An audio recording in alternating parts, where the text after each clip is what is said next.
ప్రజలు పానిక్ అయ్యి అవసరం లేకపోయినా పెట్రోల్, డీజిల్ కొనుగోలు చేయవద్దని ఎమ్మెల్యే గల్లా మాధవి కోరారు. గుంటూరు పశ్చిమ నియోజకవర్గంలోని పలు పెట్రోల్ బంకులను గల్లా మాధవి ద్విచక్ర వాహనంపై పరిశీలించారు. స్టాక్ తదితర వివరాలను యజమానులను అడిగి తెలుసుకున్నారు. సోషల్ మీడియాలో జరుగుతున్న ప్రచారం కారణంగానే బంకుల్లో స్టాక్ ముందుగానే అయిపోయే పరిస్థితి వచ్చిందని, సీఎం చంద్రబాబు ఎప్పటికప్పుడు మానిటర్ చేస్తూ సమస్య పరిష్కారానికి ఎప్పటికప్పుడు ఆదేశాలు జారీ చేస్తున్నారని ఎమ్మెల్యే వివరించారు.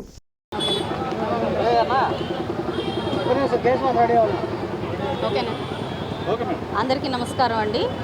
ఒక 2 రోజులుగా ముఖ్యంగా నిన్న ఆదివారం నాడు ఎక్కడ కూడా పెట్రోలు, డీజిల్ అవైలబిలిటీ లేకుండా ప్రతి బంకు కూడా నో స్టాక్ బోర్డులు పెట్టి ఒక ఆందోళన అయితే జరిగింది. నిన్నంతా కూడా కామన్ మ్యాన్ అందరూ కూడా సఫర్ అయిన పరిస్థితి కనపడింది. అయితే వీటి వెనకాల కారణాలు ఏంటి, ఎందుకు ప్రతి బంకు కూడా నో స్టాక్ పెట్టారు అని అంటే, ఇది కేవలం ఒక ఆర్టిఫిషియల్ స్కేర్సిటీ క్రియేట్ చేయడమే తప్ప ఎలాంటి ఇబ్బంది లేదు.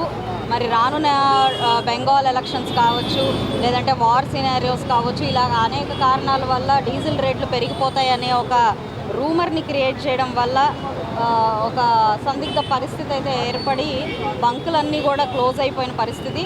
క్లోజింగ్ కారణం ఏంటి అని బంకుల వారిని స్వయంగా వెళ్ళి ఈరోజు అడిగినప్పుడు, ముందుగానే ఇలాంటి ఒక ప్రచారం వల్ల అందరూ కొట్టించుకొని స్టాక్ పెట్టుకునే ప్రయత్నం చేశారు. కాబట్టి రెగ్యులర్ కెపాసిటీకి మించి కూడా వాళ్ళకి సప్లై ఇవ్వాల్సిన అవసరం వచ్చింది అని కూడా చెప్పడం జరిగింది.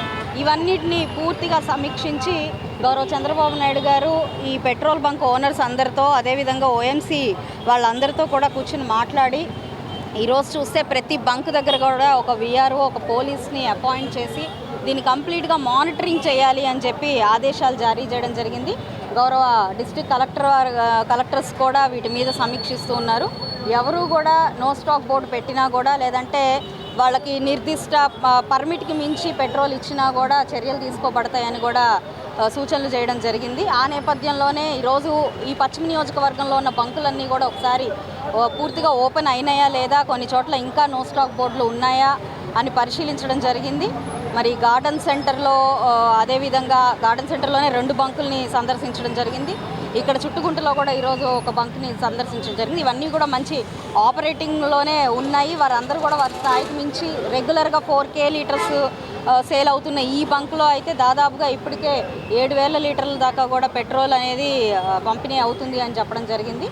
అయితే గవర్నమెంట్ కూడా కారుకి 1000కి మించకుండా, మరి స్కూటీ లాంటివి, 2 వీలర్స్ లాంటివి 100-200లకు మించకుండా కొట్టాలి అని చెప్పి ఒక స్కేల్ అయితే పెట్టడం జరిగింది. దీనికి రీజన్స్ కూడా ఇప్పుడు అనవసరమైన భయాందోళనకి చెంది ముందుగానే ట్యాంకులు ఫుల్ చేసేసుకొని ఇబ్బంది పడుతూ రెగ్యులర్ నెక్స్ట్ స్టాక్ లేకుండా చేసే పరిస్థితి వస్తుంది. కాబట్టి ఎక్కడైనా free flow of petrol and diesel లభిస్తున్న నేపథ్యంలో ముందుగానే మీరు నింపి పెట్టుకొని స్టాక్ మెయింటైన్ చేయాల్సిన అవసరం లేదు అని కూడా చాలా క్లియర్గా గవర్నమెంట్ చెప్పడం జరిగింది. అందుకు అనుగుణంగానే పెట్రోల్ బంకుల వాళ్ళందరూ కూడా ఈ రూల్ని స్ట్రిక్ట్గా ఫాలో అవ్వడం జరుగుతుంది.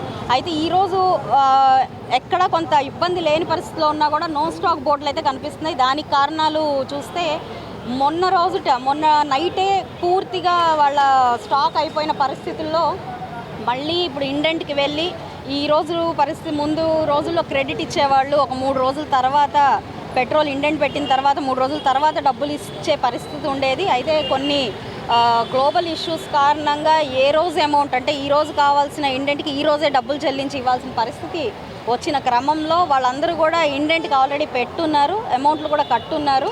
కాబట్టి ఈ నైట్కి లేదంటే రేపు మార్నింగ్కే చాలా వరకు బంకులు ఓపెన్ అయ్యే పరిస్థితి వస్తుంది. ప్రజలకు కూడా మనవి, ఎక్కడ ప్యానిక్ అవ్వద్దు, సావధానంగా అర్థం చేసుకోవాల్సిందిగా కోరుకుంటూ ఉన్నాను. ఏపీ వ్యాప్తంగా కూడా ఈ యొక్క ఆర్టిఫిషియల్ స్కేర్సిటీ ఏదైతే వచ్చిందో దాన్ని అందరినీ మీరు అర్థం చేసుకోవాలి. ముందు నుంచే ఇవన్నీ ఫిల్ చేసి పెట్టుకోవడం వల్ల కూడా నిజంగా అవసరమైన వాళ్ళకి చాలా ఇబ్బందికరమైన పరిస్థితిగానే కనిపిస్తూ ఉంది.